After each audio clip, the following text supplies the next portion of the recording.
Amados e queridos irmãos, graça e paz da parte do nosso Senhor e Salvador Jesus Cristo. Nós estamos aqui para transmitir o estudo do capítulo 5 de Efésios, de 3 a 21. Eu vou ler o texto bíblico e a gente vai destacar o versículo 18 desse texto. O texto diz: mas a impudicícia e toda sorte de impurezas ou cobiça, nem sequer se nomeia entre vós, como convém a santos, nem conversação torpe, nem palavras vãs ou chocarrices, coisas essas inconvenientes.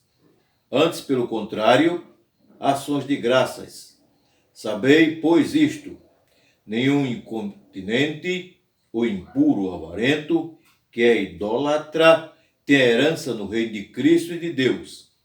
Ninguém vos engane com palavras vãs, porque por essas coisas vem a ira de Deus sobre os filhos da desobediência.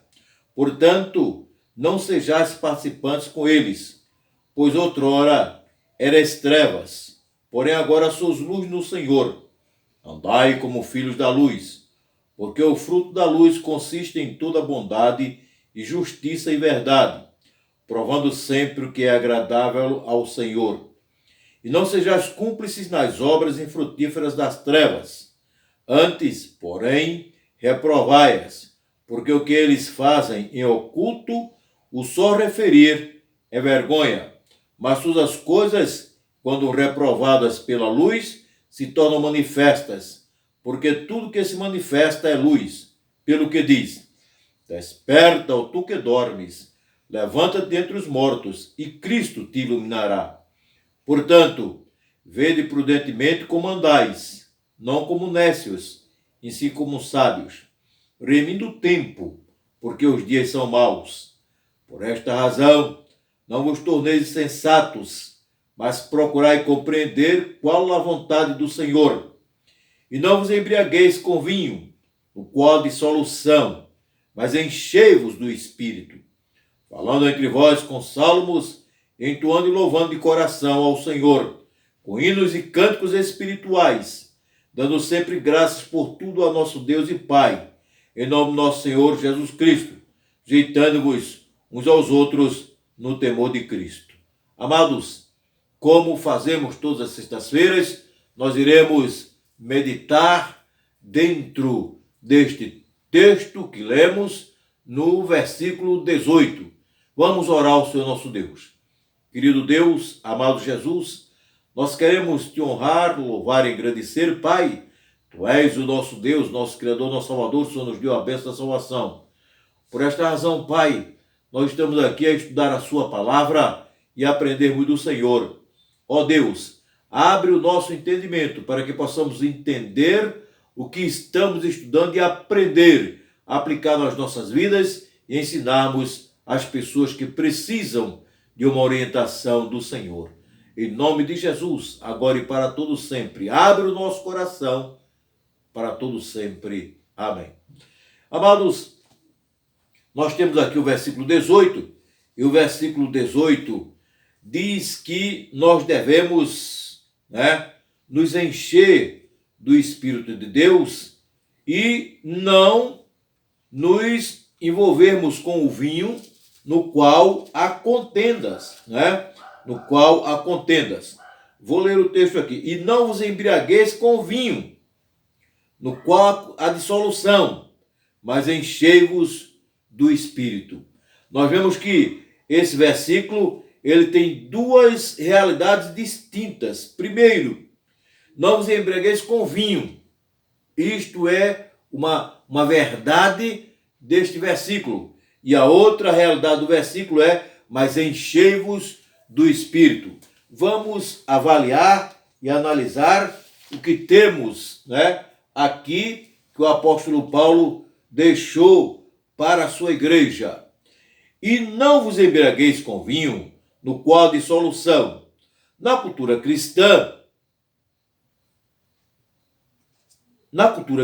norte-americana, tal ordem é tão chocante quanto desnecessária, visto que a abstinência total é a regra, é a regra geral entre a maioria dos cristãos. Porém, é preciso lembrar que a Bíblia foi escrita para crentes de todas as culturas e que em muitos países a bebida mais comum é o vinho. As Santas Escrituras não proíbem o uso do vinho, porém condenam o seu abuso. O uso do vinho como remédio é até recomendado. Nós encontramos isso em Provérbios 31:6 e 1 Timóteo 5:23, principalmente 1 Timóteo 5:23, que Paulo recomenda que Timóteo use um pouco de vinho por causa dos seus problemas estomacais. O Senhor Jesus transformou a água em vinho para ser bebido nas bodas de Caná da Galileia. Porém, o uso do vinho se transforma em abuso sob as seguintes circunstâncias, sendo então proibido. Primeiro, quando há excessos. Depois, quando se torna habitual. O camarada passa a viver, tomando vinho habitualmente. Quando ofende a consciência fraca de outro crente, o irmão mais fraco, aí vê o irmão tomando vinho, então vai prejudicar a fé daquele irmão. Quando destrói o testemunho do cristão na comunidade e, portanto, não leva à glória de Deus. Já pensou, irmão? Numa comunidade o cara ser conhecido como bebedor de vinho, fica difícil para um servo de Deus. Quando o crente bebe com dúvidas, bebe, achando que, será que eu estou pecando? Será que eu estou fazendo algo errado? Então não beba, não parta para esta alternativa de beber o vinho com dúvidas. A alternativa recomendada por Paulo é encher-se do Espírito, em vez de estar embriagado com vinho. O paralelo entre as duas opções pode causar espanto quando as comparamos e contrastamos, mas é possível entender a razão pela qual o apóstolo as liga dessa maneira. Em primeiro lugar, há certas similaridades. Em ambas as condições, a pessoa fica sob um poder que não é dela própria. Em um caso, sob o poder da bebida, em outro, sob o poder do Espírito Santo. Então, são realidades diferentes. Uma é a pessoa ficar sob o poder da bebida, a outra é a pessoa ficar sob o poder do Espírito Santo. Em ambas as situações, a pessoa experimenta certo dinamismo. No dia de Pentecostes, o fervor produzido pelo Espírito foi erroneamente interpretado como embriaguez com vinho. O pessoal achava que os irmãos estavam embriagados. E hoje mesmo a gente vê o dinamismo do Espírito Santo na vida do povo de Deus. Dá uma dinâmica muito forte e a igreja caminha maravilhosamente bem. Em terceiro lugar, em ambos os casos, a conduta da pessoa é afetada. No caso de uma pessoa sob a influência do álcool, o seu caminhar se altera. No caso de uma pessoa sob o poder do Espírito Santo, o seu comportamento também muda. Mas há duas maneiras em que as duas condições, apresentam contrastes notáveis. No caso de embriaguez, há dissolução e indulgência em face da sensualidade. A plenitude do Espírito nunca leva a pessoa a isso. No caso da embriaguez, a pessoa perde o autodomínio. Em contraste com isso, um dos frutos do Espírito é o domínio próprio. Um crente que desfruta da plenitude do Espírito nunca fica fora de si, a ponto de não poder controlar as suas ações. O espírito do profeta está sempre sujeito ao profeta. Às vezes, a plenitude do Espírito parece ser apresentada na Bíblia como uma dádiva soberana de Deus. Por exemplo, João Batista era cheio do Espírito Santo desde o ventre de sua mãe.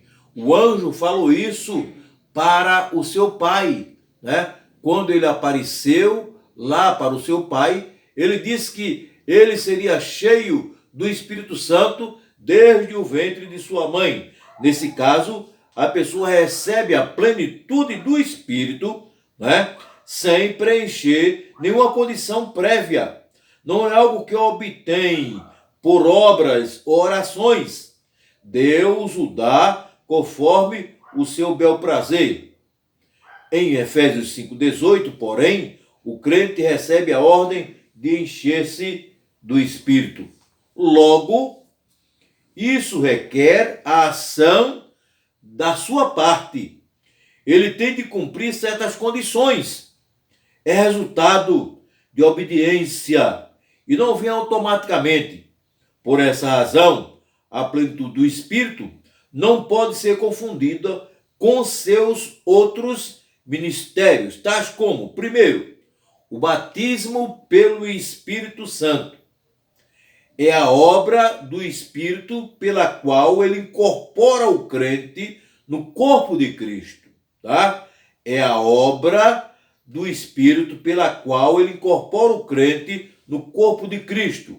A pessoa aceita Jesus como seu Salvador, é o Espírito quem convence o homem do pecado, da justiça e do juízo, e Hebreus diz que a palavra de Deus é mais penetrante que espada dos gumes e vai até a divisão da alma e do espírito. Quer dizer, a palavra de Deus, o Espírito de Deus penetra no homem e toma conta dele por completo, né? Por isso que ele diz que o batismo do Espírito Santo é a obra do Espírito pelo qual ele incorpora o crente no corpo de Cristo. A habitação é outro ministério do Espírito Santo, a habitação.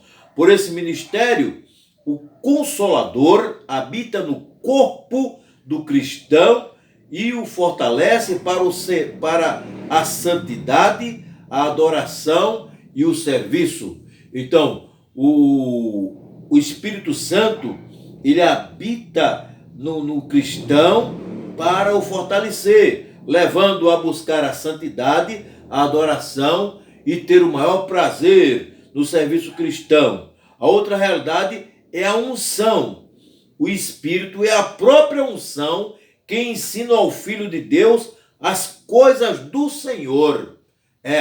E nós encontramos essa realidade em 1 João, capítulo 2, versículo 7. 1 João, capítulo 2, versículo 7, mostra que a unção é o próprio Espírito de Deus na pessoa. O penhor e o selo. Já vimos que o Espírito Santo, como penhor, garante ao santo a sua herança e, como selo, preserva o crente para a herança, né? Então, o Espírito Santo, o penhor e o selo. Já vimos que o Espírito Santo, como penhor, garante ao santo a sua herança e, como selo, preserva o crente para a sua herança, né? Então, isto é uma realidade que o Espírito Santo faz. Nós somos selados pelo Espírito Santo de Deus. Efésios, capítulo 1, 13 e 14, não mostra isso, né? Nós somos selados pelo Espírito Santo de Deus e aí nós somos o quê? Nós temos o penhor da herança que nós temos, que é a nossa salvação e a nossa vivência para sempre com o Senhor Jesus. Estes são alguns dos ministérios do Espírito que o crente desfruta no momento em que é salvo. No momento em que é salvo. Todos os que estão em Cristo têm o batismo do Espírito, a unção, o selo e o Espírito de Deus morando nele, tá? O Espírito de Deus mora nos seus servos. Por isso que a Bíblia diz: não entristeçais o Espírito de Deus, porque o Espírito mora, ele habita nos seus servos, ele habita em nós, Antes de tratar-se, não é uma experiência que acontece uma vez por todas na vida dos discípulos. Antes, trata-se de um processo contínuo, quer dizer, esse processo é estar cheio do Espírito, viu? Esse processo é estar cheio do Espírito, é um processo contínuo. A tradução literal desse mandamento é: permaneça sendo cheio pelo Espírito, né? Em vez de nós traduzirmos enchei-vos do Espírito, a tradução literal do que está escrito é: permaneça sendo cheio pelo Espírito. Isso pode começar como uma experiência de crise, porém deve continuar a partir daí como um processo permanente. Estar cheio hoje não significa estar cheio amanhã. É uma condição que deve ser almejada. É de fato a condição ideal do crente aqui na terra. Significa que o Espírito Santo está no controle e que não há nada na vida do cristão que o entristeça, de modo que ele está preenchendo o seu papel no plano de Deus. Como um crente pode encher-se do Espírito Santo? Em Efésios o apóstolo não explica, apenas manda encher-se. Porém, à luz de outras porções das Santas Escrituras, sabemos que para estar cheios do Espírito Santo devemos, em primeiro lugar, primeira coisa, confessar e abandonar todo pecado de que temos consciência na nossa vida. Então, irmão, nós temos que confessar os nossos pecados e abandonar, né? Confessar e abandonar todo pecado de que temos consciência na nossa vida. É evidente que o Espírito, sendo santo, não pode trabalhar livremente numa vida em que o pecado é aprovado. O Espírito Santo vai trabalhar numa vida em que o camarada viva pecando, cometendo deslizes. Não, nós temos que ter um proceder correto. Se nós falharmos, nós temos que confessarmos a Deus, pedirmos perdão e abandonarmos aquela falha. Depois, submeter-nos completamente ao seu controle. Isso significa que rendemos a nossa vontade, a nossa inteligência, o nosso corpo, o nosso tempo, o nosso talento e o nosso dinheiro a Ele. Todas as áreas da nossa vida devem estar debaixo do seu controle. O Espírito Santo de Deus deve controlar e dirigir a nossa vida, irmãos. Deve controlar e dirigir a nossa vida. Fazer com que a palavra de Cristo habite ricamente em nós.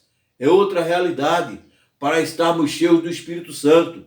A palavra de Cristo é preciso habitar ricamente em nós, né? Estar dentro de nós. Isso envolve a sua leitura, estudo e obediência. Quando a palavra de Cristo habita ricamente em nós, seguem-se os mesmos resultados que se verificam na plenitude do Espírito Santo. É prazer, alegria, satisfação e firmeza no caminhar. Finalmente, devemos nos esvaziar do egoísmo. Para poder encher-se de um copo com um novo ingrediente, é necessário primeiramente esvaziá-lo. Se você tem água no copo e quer colocar vinagre, você não vai colocar um copo cheio de água, colocar o vinagre, não. Você vai ter que despejar aquela água e colocar o vinagre no copo para poder encher. Para nos enchermos dele, nos enchermos do Espírito, precisamos esvaziar-nos de nós mesmos. Precisamos nos esvaziar de nós mesmos para darmos lugar, então, ao enchimento do Espírito. Um autor desconhecido escreveu: assim como você deixou todo o peso do seu pecado e descansou na obra feita por Cristo, da mesma maneira deve deixar todo o peso da sua vida e trabalho e descansar na presente obra do Espírito Santo em você. Entregue-se todas as manhãs ao Espírito Santo para ser conduzido por Ele e ser descansado e louvando, deixando o Espírito tomar conta de você e do seu dia. Durante o dia, cultive o hábito de confiar nele alegremente, obedecendo-lhe, esperando que ele guie, ilumine, reprove, ensine e use você, fazendo em você e por você tudo o que ele quiser. Acredite que ele de fato opera, mesmo sem ver ou sentir. Acredite que o que acontece em você é obra do Espírito de Deus. Confiamos apenas e obedeçamos ao Espírito Santo como guia da nossa vida e deixemos o peso da responsabilidade de dirigir a nós mesmos para o Divino Espírito Santo. Então o fruto do Espírito crescerá em nós, como ele mesmo quer e para a glória de Deus. Será que o crente sabe quando está cheio do Espírito? Na realidade, quanto mais perto estamos do Senhor, mais nos convencemos da nossa pecaminosidade e de quão indignos somos. Isaías capítulo 6, versículo de 1 a 5, mostra isto. Quando Isaías tem aquela visão e ele vê o Senhor no seu santo templo e vê o trono de Deus e vê a santidade do Senhor. E ele diz: ai de mim, que esse homem de lábios impuros e habito no meio de um povo de impuros lábios. Quantos mais nos aproximamos do Senhor, mais nós vemos que somos impuros e precisamos nos limpar cada vez mais para termos a ação do Espírito na nossa vida maravilhosamente. Na presença dele, não encontramos em nós mesmos nada de que possamos nos orgulhar. Não nos sentimos superiores aos outros, nem sentimos que chegamos lá. O crente que está cheio do Espírito ocupa-se com Cristo, reconhece que Deus está trabalhando nele e por meio dele. Você vai passar a ver coisas, porque o crente que está no Espírito vê coisas acontecer de maneira sobrenatural, circunstâncias coincidem milagrosamente, vidas sentem o toque de Deus, situações acontecem segundo o toque de Deus. Parece até que as forças da natureza estão ao seu lado, que elas estão acorrentadas à carruagem de Deus. Situações e realidades acontecem segundo o tempo de Deus. Ele vê tudo isso, reconhece que Deus está trabalhando para ele e por meio dele. No entanto, sente-se estranhamente desligado de tudo isso quando se trata de recolher e de receber algum crédito. No seu íntimo, reconhece que tudo vem do Senhor. É assim, meus irmãos. Nós somos possuídos pelo Espírito de Deus. Nós vivemos no Espírito de Deus. Nós alegramos no Espírito de Deus. E as bênçãos acontecem. E nós reconhecemos que é o trabalhar do Espírito de Deus nas nossas vidas, em nossos corações. Que Deus abençoe. Que Deus abençoe os irmãos. E possamos observar o conselho que Paulo nos dá, que devemos nos afastar do vinho, mas devemos, não se embriague com o vinho, no qual há dissolução e contendas, não, mas encha-se do Espírito de Deus. Encha-se do Espírito de Deus. Deus nos abençoe e até a próxima sexta-feira, na qual estaremos assim, transmitindo para os irmãos as verdades do Senhor nosso Deus, dando continuidade ao estudo da carta aos Efésios. Deus abençoe a todos, fiquem na paz de Jesus Cristo.